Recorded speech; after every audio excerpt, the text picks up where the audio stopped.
Selamat pagi Ibu Guru dan teman-teman sekalian.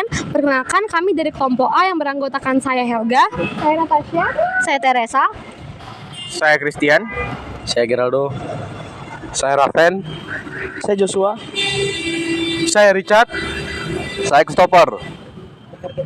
Pada kesempatan kali ini, kami akan melaksanakan tugas sosiologi, yaitu untuk mewawancarai pengamen di jalanan.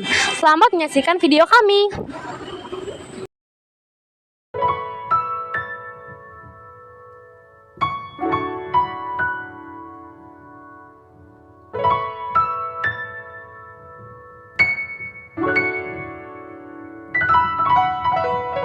Engkaulah nafasku yang menjaga di dalam hidupku. Kau ajarkan aku menjadi yang terbaik.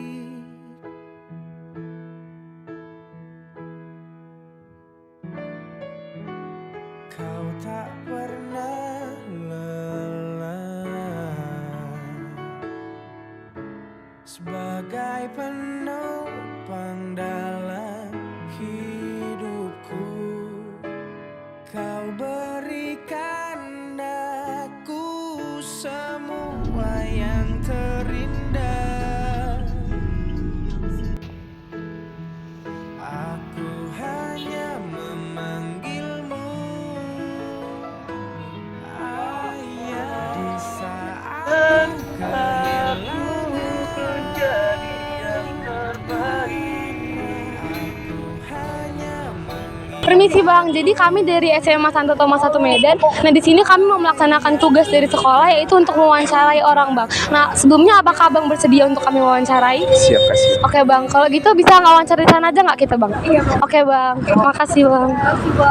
Oke Bang, sebelum mulai boleh nggak Abang perkenalan diri dulu, namanya siapa sama umurnya berapa Bang? Nama saya Ibnu, umur saya 27 tahun, tinggal saya di daerah Martubung. Oke Bang, Ibnu 27 tahun ya Bang. Oke Bang, jadi sini kami akan menanyakan beberapa pertanyaan ya Bang, bersedia kan Bang? Oke Bang. Pertanyaan yang pertama Bang, Abang sudah berapa lama melakukan kegiatan mengamen ini kira-kira? Sekitar 3 tahunan. Oh, udah 3 tahun ya Bang? Oke Bang. Untuk pertanyaan kedua akan tanyakan teman saya. Biasanya Bang, melakukan kegiatan untuk mengamen ini itu dimulai dari jam berapa sampai jam berapa? Sebenarnya sih Kak, kalau jam itu Kak tidak bisa menentu ya. Paling apa memang kalau kita mengejar pagi sampai malam. Sekitaran jam berapa biasanya? Jam 9 sampai jam 7 malam. Dari jam 9 pagi sampai jam 7 malam. Itu setiap hari? Kemungkinan besar ya setiap hari. Pernah tidak Bang ditegur Satpol PP atau tidak disuruh? Kalau Satpol PP sama Dinas Sosial biasanya ada sering. Di sini memang namanya peraturan Pemda, kita harus juga mematuhi juga sebenarnya. Ini kan termasuk sebenarnya larangan. Kita ini kan sebenarnya tidak diperbolehkan sih untuk mengamen. Cuman kita apa boleh buat karena tadi lapangan kerja sempit. Apalagi sebenarnya ada alasan saya untuk kenapa saya terjun di jalanan gitu kan. Sebenarnya saya pun juga orang bekerja juga awalnya gitu kan, karena masa pandemi kemarin orang tua sempat sakit, kena gula basah, jadi saya memutuskan untuk cari seperti di jalan ini. Jadi lama-kelamaan ya jadi rutinitas sih memang jadinya, apalagi waktu pas orang tua sakit sampai meninggal tahun kemarin, jadi rasa saya tuh merasa kehilangan tuh lah gitulah ibaratnya. Jadi mau nggak mau harus dijalani gitu. Kira-kira apa suka duka dalam pekerjaan pengamen Bang? Orang mungkin memandang kami ini sebelah mata, padahal kami ini ada kebutuhan yang harus kita butuhkan. Seperti ibaratnya kalau saya di sini untuk membawa orang tua berobat kemarin itu ya, karena kan orang tua saya itu sempat kena sakit gula basah, kedua memang udah stroke gitu ya, jadi bingung mau kerja di mana, apalagi kami tinggal berdua gitu dulunya gitu kan, tinggal berdua. Jadi saya memutuskan untuk seperti di jalanan, jadi kapan saya mau datang, kapan saya pulang, dipanggil saya kan pulang gitu. Cuman karena tadi saya berpikir apa yang harus saya kerjakan, saya orang pekerja sih awalnya kan gitu ibaratnya. Cuman karena saya ibaratnya pekerjaan itu kita harus mengikuti peraturan namanya pekerjaan, ikut 12 jam pekerja. Ketika orang tua membutuhkan kita, apakah kita siap untuk dipanggil? Apa kita harus menentang perusahaan? Kan tidak. Jadi saya memutuskan untuk resign pekerjaan dan saya memutuskan untuk di jalanan. Kalau kemungkinan besar kalau orang mungkin memandangnya yang untuk narkoba lah, yang untuk yang hal-hal yang buruk lah. Padahal kita ini semuanya sebenarnya positif, tergantung cara orang itu memandangnya. Segi pandang itu sebenarnya masing-masing. Tidak semua manusia itu sebenarnya sama. Tapi halnya tuh ada juga orang-orang yang baik sekitar-sekitar kita ini pasti banyak. Oke bang. Untuk yang selanjutnya bang, tempat tinggalan abang biasanya di mana bang? Atau dia biasanya berpindah-pindah bang? Enggak, saya tetap di sini. Saya tetap di sini dan apapun yang terjadi ibaratnya suka dukanya tetap di sini karena ini tidak sembarangan orang pun kita bisa masuk sana sini karena wilayah itu sudah ada namanya orang ibaratnya gimana ya, karena sini ada juga namanya itu preman setempat lah yang apalah, kadang kan nggak bisa kita sembarang masuk. Misalkan saya dari sini ke Juanda atau misalkan ke Sekambing, itu pasti kita bakalan diusir kalau kita pengamen baru karena mereka sudah mempunyai lapak masing-masing gitu ibaratnya. Maksud kami tadi bang, abang ini tinggal tetapnya, maksudnya seperti tidurnya itu di mana bang? Saya tetap ada tempat namanya tempat tinggal. Biasa kami pun sewa rumah. Kami nyewa rumah dan saya pun udah berumah tangga. Anak saya 3 dan kami tinggal di daerah Martubung. Ya sekitar 1 bulanan itu ya sekitar 400.000. Kalau untuk kita sewa rumah kita tetap ada tempat tinggal kok. Berarti itu tetap tempat tinggalnya, nggak berpindah-pindah? Ya, nggak pindah-pindah. Kita tetap sewa rumah di situ dan kita pun tetap tempat tinggal di situ lagi tuh pokoknya.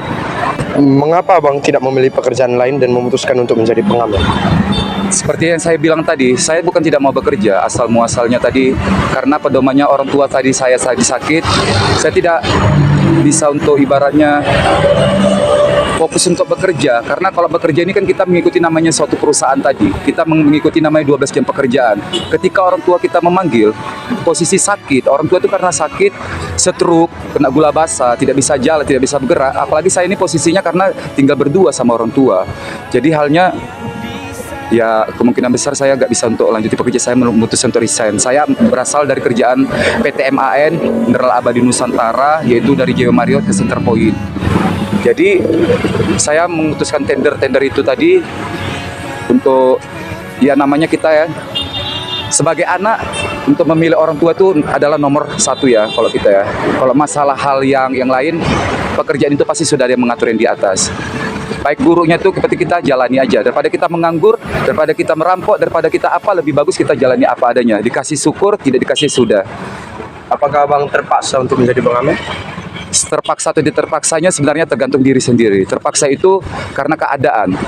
Jadi kalau keadaan itu tadi membuat kita jadi seperti ini, kita harus jalani. Daripada kita harus hal-hal buruk yang kita lain, artinya hal-hal yang negatif yang tidak harus kita kerjakan, itu maka merugikan diri kita sendiri. Udah gitu masa depan kita pun untuk kedepannya pun bakalan tidak ada yang baik lah, jauh lebih baik lah untuk sekarang.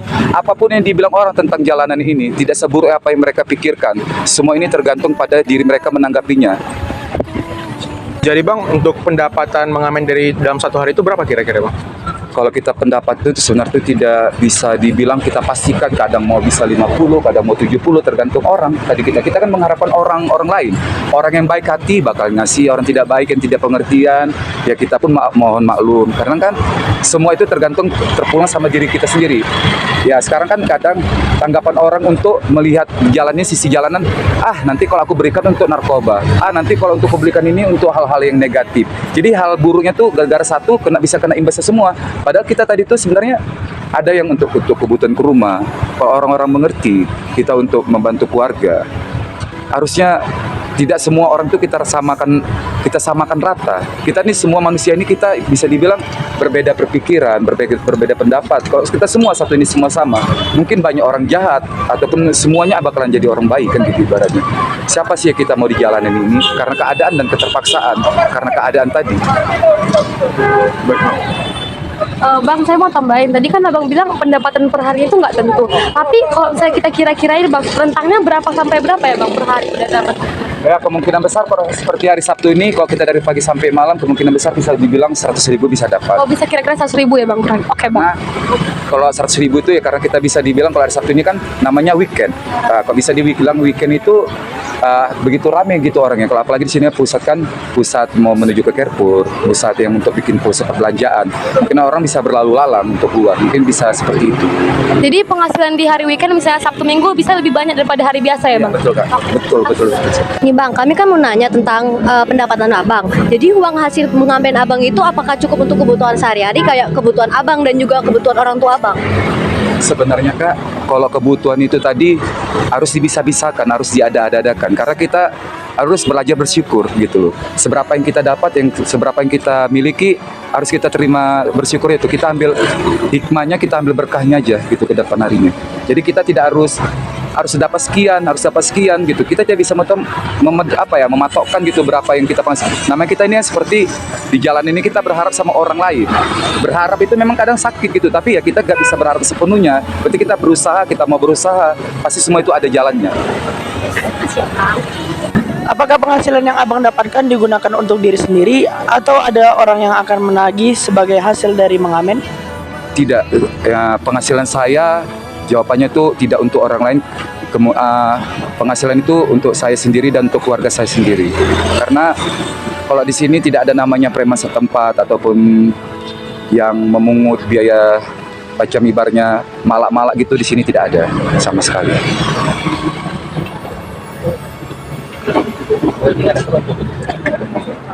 Oke bang. Jadi itu aja, udah sekian pertanyaan yang kami bisa tanyakan untuk abang, udah selesai. Karena abang sudah bersedia nih untuk menjawab pertanyaan-pertanyaan dari kami, jadi kami ada sedikit rezeki, ada sembako dan makanan untuk abang. Terima kasih banyak Kak. Oke bang, sebenarnya kami ambil ya bang. Oke bang. Kaulah nafasku. Ini ada sembako bang, sedikit bahan-bahan makanan dan untuk keluarga bang juga. Sama ini ada, ya bang, ada aqua juga. Iya bang. Ini sangat membantu, sangat ibaratnya membantu saya dalam hal berumah tangga. Karena apalagi menjelang bulan puasa, saya muslim ya. Karena untuk kedepannya saya butuh juga untuk namanya stok untuk bulan puasa. Saya seorang muslim akan menjalankan puasa.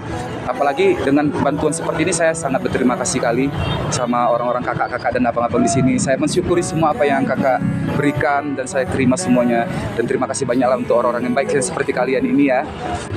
Kami juga berterima kasih dan bersyukur karena abang sudah bersedia untuk kami wawancarai. Dan ini semoga bisa membantu abang. Gini bang, kan kami lihat abang bawa gitar nih bang. Bisa nggak abang mainin satu lagu bang biar kita semuanya nyanyi sama-sama juga bang? Ya, akan saya persembahkan sebuah lagu untuk kita semua. Betapa hatiku kau memilikiku, hanya ini Tuhan persembahanku, segenap hidupku, jiwa dan ragaku, sebab tak ku miliki harta kekayaan. Lagu rohani ini sangat menyentuh ya, walaupun kita berbeda agama, tapi bagi saya itu penuh bermakna, penuh kelembutan, dan gitu pun penuh penghayatan. Bagi saya itu tidak ada yang perlu kita berbedakan tentang agama di sini. Apalagi kita di jalan ini, kita harus bisa beradaptasi kepada masyarakat. Kedua, kita tidak harus perlu tahu mereka seperti apa, agama apa. Kita tetap harus bisa saling menghargai. Kuncinya kita saling menghargai. Kita tinggal di Indonesia ini tetap namanya kita Bhinneka Tunggal Ika. Berbeda-beda tapi kita tetap bersatu. Seumur hidupku. Makasih ya bang. Kasih banyak bang.